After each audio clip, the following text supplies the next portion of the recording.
Hello and welcome to this tutorial on Regex. So you might be new to Regex, or you might just be looking for a refresher. Either way, this is the right tutorial for you. My name is Crispy and I'll be your guide. So now let's talk about what Regex actually is. Regex just matches patterns in a string.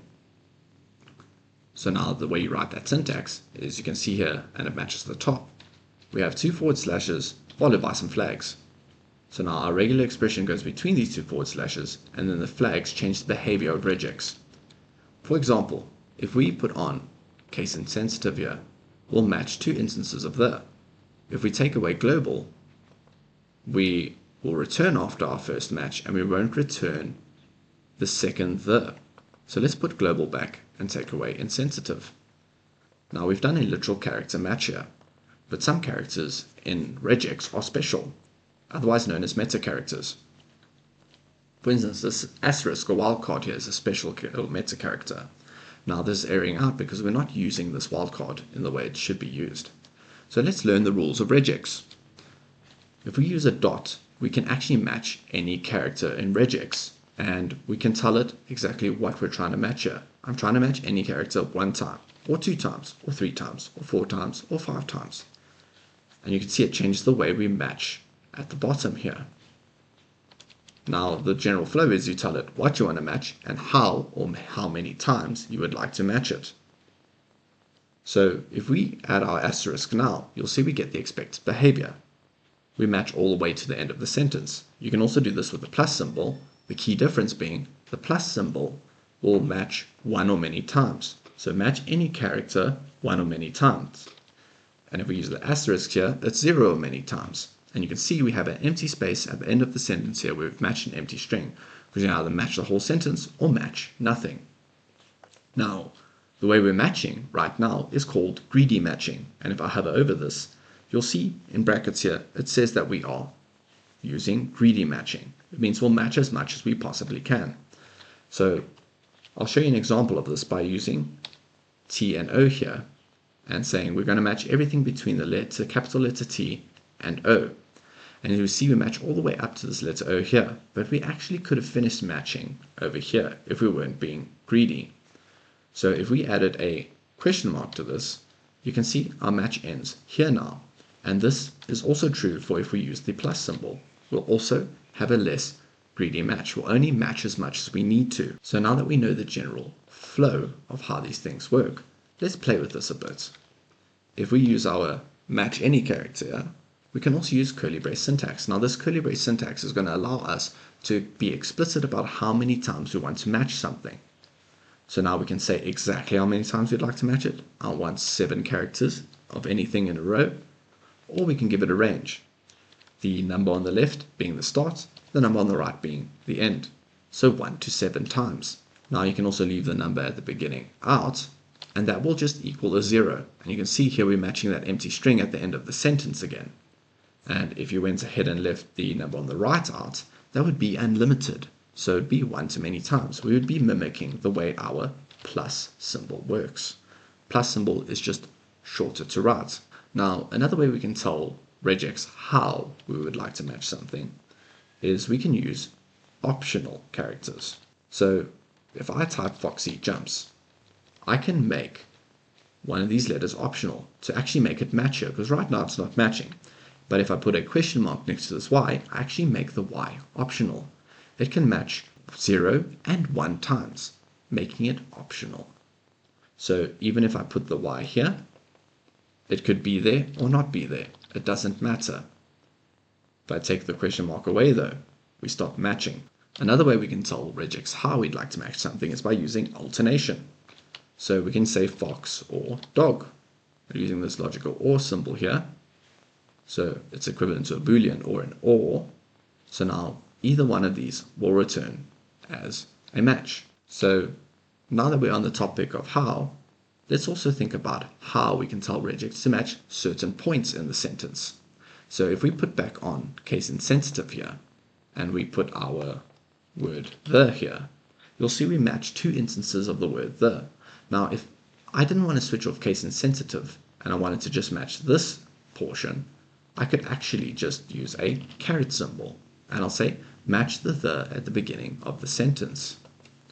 You can also do this with the end of a sentence by using the sigil, or the $sign as most people know it.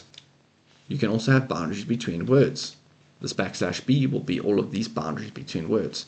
Just know that you can match different positions inside of the sentence as well, to be more explicit about how you match things. So let's also go on to bracket expressions now. So if you wanted to use bracket expressions, you would just open up some square brackets. And between that, you would put some stuff you'd like to match. And you can just keep adding onto this.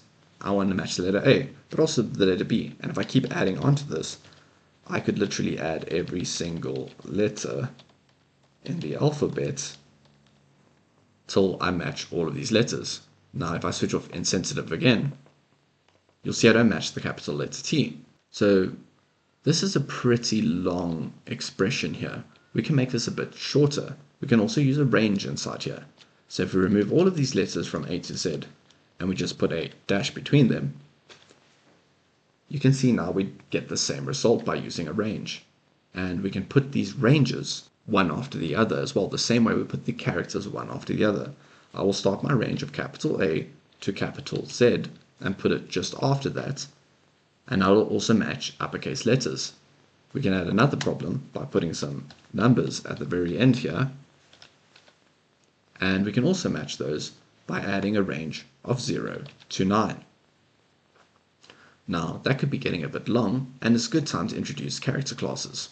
So we can write these in the same way, except we would add these double square brackets, and between them, 2 colons, and we would type the word ALNUM, which stands for alphanumeric. And it'll match any alphanumeric character. We can also choose to only match digits, or if we type alpha, it'll be only alphabetical characters.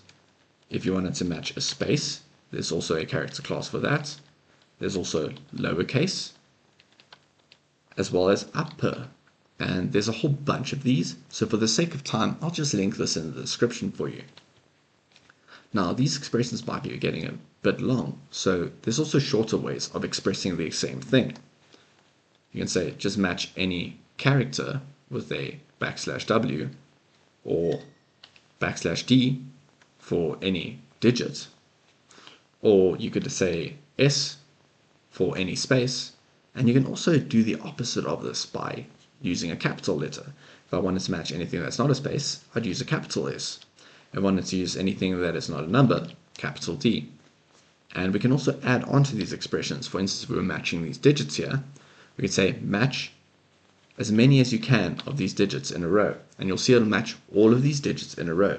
And now we have one single match of these digits. So now let's go on to our next topic, look ahead and look behind. So I'm going to start by opening up some circular brackets here, and I like to think about this as me asking it a question. My question equals, I'm looking for the word fox, and this is a look ahead.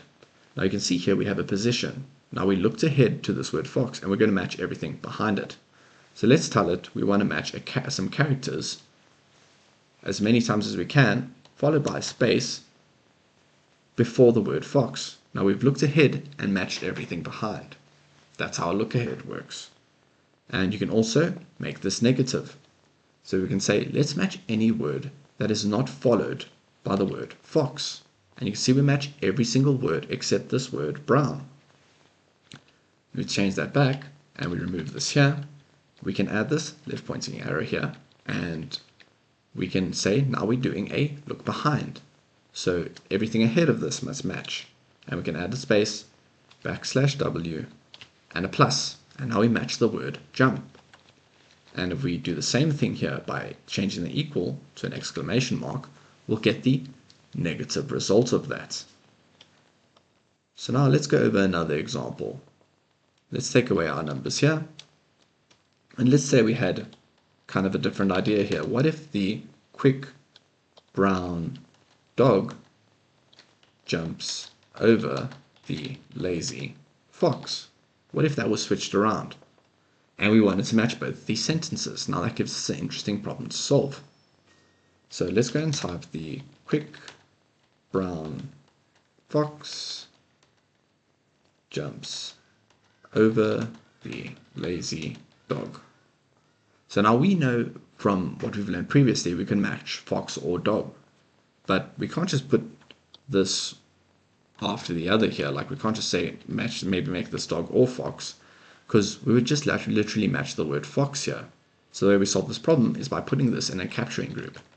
The capturing group is going to tell regex to treat this as a single unit.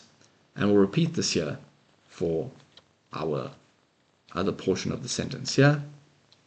And when I'm done with this, you'll see we match both sentences. It's because we've told regex to treat this as a single unit.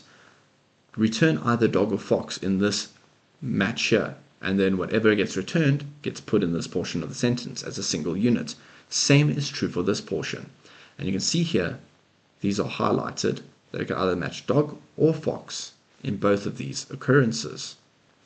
And that's a pretty nice use of capturing groups. Another pretty handy way you can use capturing groups is by helping you stop repeating yourself. And we're going to use examples of some IP addresses here. And don't worry, this is not a networking lesson. I just like using IP addresses because they're a good example of how you can have differing numbers of decimal characters in an expression. So we're going to go ahead and type some random IP addresses here, just make some stuff up. And now say we wanted to match all three of these IP addresses, and we start writing our expression. We'd use \d, then we'd say, okay, well, we want to match each of these. We can see that we have about 1 to 3 of these characters in each of these expressions. So we're going to use our range to say we want to match 1 to 3 of those. And then I'm going to teach you how to escape special characters now. Now the dot is a special character. So if we actually truly want to match it, we need to escape it. We escape every special character with a \. You can do this with the sigil, the caret symbol, the $, any character that's special, you can escape with a \. So here we're saying we're matching any decimal 1 to 3 times followed by a dot. Now, to satisfy what we're trying to match here, we'd have to kind of repeat this a few times, saying, okay, let's go ahead and do this like 3 times in a row. Same thing over and over and over again until we get to the end of our expression here, where we say, okay, cool, I'm going to match 1 to 3 times, and then now we actually start matching our IP addresses here. And I've made a little bit of a typo there. So there we go. Now we actually match the full IP address in all 3 occurrences. But like I said, we've repeated ourselves 3 times. So we can actually go ahead and use a capturing group to solve this problem. We'll go ahead and treat this as a single unit. And we delete these other 2 instances. And we can just say, I'd actually like to just do this 3 times. And we get the same result back. We're saying, go ahead and match a decimal 1 to 3 times followed by a dot and do that explicitly 3 times in a row. And then after that, match a decimal 1 to 3 times. Now, we can be even more explicit about this and say, because for instance, if we start typing here, and this is where our positional kind of matching helps, and like where we match points in the expressions, is we would want to say, okay, well, we don't want to match anything that doesn't look like an IP address. And if we're matching the beginning of this, we can't actually say this is actually an IP address, because the rest of this is not looking like an IP address. So how do we explicitly match an IP address? We'd say, well, this is the end of my expression. I use the sigil here, and this is the beginning, caret symbol of my expression here. Once we start typing beyond this, we stop matching this. It's no longer an IP address. So this is, now you see we've combined a few concepts in here, and we've created a complicated expression, which, if I've done the right job now, you should understand. Which brings us to the end of this tutorial. So now, if you found value out of this, please leave a like. If you really found value, subscribe so you don't miss another video. If you have a weird and wonderful way you've used regex to solve a problem in the past, please leave that in the comments. So thank you for your time, and as always, stay curious, stay learning until we meet again.